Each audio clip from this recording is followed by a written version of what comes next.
السلام علیکم ورحمۃ اللہ وبرکاتہ۔ الحمدللہ کفا وسلام علی عبادہ الذین اصطفیٰ، اما بعد فقد قال اللہ تعالی فی کلامہ المجید وَإِذَا مَرِضْتُ فَهُوَ يَشْفِينِ۔ معزز ناظرین، طب نبوی کی 43ویں نشست لے کر میں آپ کی خدمت میں حاضر ہوا ہوں۔ موضوع ہے دل پر سوجن کا آ جانا۔ سب سے پہلے یہ جانیں کہ سوجن کیوں آتا ہے۔ آدمی کو کوئی میعادی بخار ہوتا ہے، ملیریا زیادہ دنوں تک رہتا ہے، ٹائیفائڈ زیادہ دنوں تک رہتا ہے، اور اس بخار میں ہائی پاور کے دواؤں کا استعمال کثرت سے کرنے سے دل پر سوجن آ جاتا ہے۔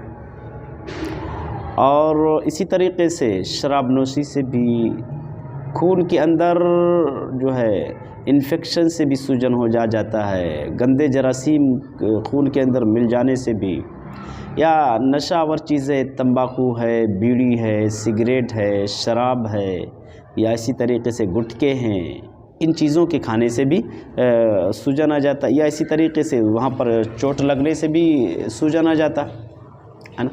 اور وہ سوجن اگر نچلے حصے میں ہو، نچلے حصے میں، تو آدمی کو قے ہوتا، الٹی، متلاحٹ رہتی، اور پیٹ میں قبض، ہاتھ اور پاؤں میں جو ہاتھ اور پاؤں ٹھنڈے پڑ جاتے ہیں۔ اگر دل کے نچلے حصے میں سوجن ہے تو آدمی کو متلاحٹ ہوتی ہے، الٹی ہوتی ہے، اور قبضیت کا پرابلم ہو جاتا ہے، ہاتھ پاؤں ٹھنڈے ہو جاتے ہیں۔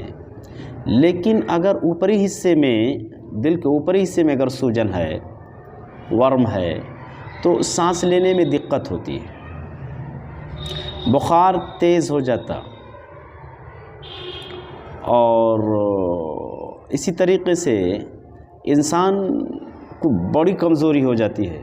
انسان دن بدن کمزور ہوتا چلا جاتا ہے، اس کی کمزوری جو ہے گھٹنے کے بجائے بڑھتی جاتی ہے۔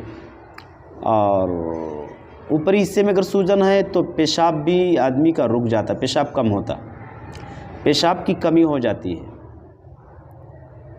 ہے نا، اور بہت تیز بخار آتا اس کو اگر اوپری حصے میں سوجن ہے دل کے۔ بہرحال تو یہ اسباب اور علامات، اسباب یعنی بعض ہائی پاور دواؤں کا استعمال کرنا، نشاور چیزوں کا استعمال کرنا، میعادی بخار کا ہونا، زیادہ دنوں تک ملیریا اور ٹائیفائڈ کا رہنا ہے نا، اور اسی طریقے سے شراب نوشی کرنا وغیرہ وغیرہ ہے نا، یا چوٹ کا لگنا۔ تو اب یہ اسباب ہیں، اور پتہ کیسے چلتا آدمی کو؟ اگر نچلے حصے میں ہے تو اس کو قے، الٹی، متلاحٹ ہے نا، اور ہاتھ پاؤں میں ٹھنڈا پڑ جانا، لیکن اوپری حصے میں ہے پیشاب کا کم ہونا، اور اسی طریقے سے جو ہے بہت ساری علامتیں اس کی ظاہر ہونے لگتی ہیں ہے نا۔ تیز بخار ہوتا، اس کو سانس لینے میں کمی ہو جاتی ہے نا۔ تو یہ کچھ علامات ہیں۔ بہرحال اب اگر دل میں سوجن ہے تو ایسی کنڈیشن میں وہ آدمی کیا کرے؟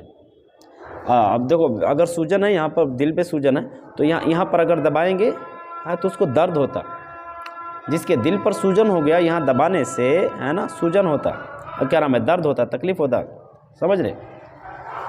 اب اگر اس کو پتہ چل گیا کہ اسے ہے یہ پرابلم، تو ایک کیا نام ہے، مولی کا ایک عرق آتا، اور عرق قاسنی اور مولی، عرق قاسنی اور عرق مولی جو ہے اس آدمی کو پلا، انشاءاللہ العظیم دھیرے دھیرے اس کی سوجن کم ہو جائے گی۔